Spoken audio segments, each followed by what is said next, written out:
At noon, we got Samford, who's 1-10. Charm number 3, Texas A&M, who's 10-0. A&M favored by 54.5 points on the SEC Network Plus. Marcel Reed has gone 179 to 291. Thrown for 2,632 yards, 22 touchdowns, 8 interceptions. Ruben Owens II has had 99 carries for 570 yards and 5 touchdowns. And KC Concepcion has had 47 catches for 787 yards and 8 touchdowns. Now, all that being said, A&M, this is going to lock them into the college football playoffs. Now, I said last week that a win would all but lock A&M into the playoffs, and that's basically what happened last week. They really tried to blow it against South Carolina. And South Carolina would have made it interesting if they had found a way to win that game. If South Carolina didn't blow a 27-point lead at half, then that game against Texas would mean a lot. A loss there could easily put you out of the college football playoffs, considering how bad that South Carolina loss is on the resume. A second loss, even if it is to a quality Texas team that could be a 9-3 squad, I don't know if you can. I don't know if that's enough to get you into the college football playoffs. But A&M put away all doubt last week by finding a way to win that football game against the South Carolina Gamecocks. Very impressive win.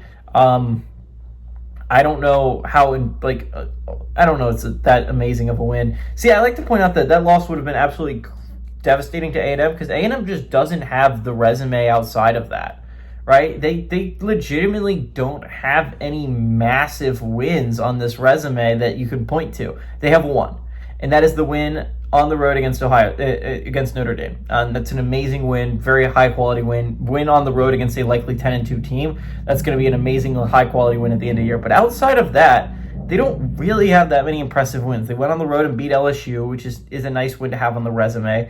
But they were able to avoid all the great SEC teams, which is nice if you're an Aggies fan. Outside of Texas, which they're going to play next week, they were able to dodge Georgia and Bama. They were able to dodge Ole Miss and Oklahoma. I mean, it was a really nice schedule laid out for A&M to get here.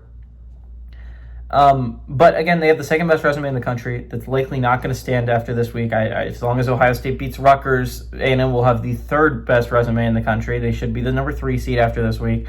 A win against Samford isn't going to do anything to me. It's not going to move the needle. It's literally going to give me nothing to.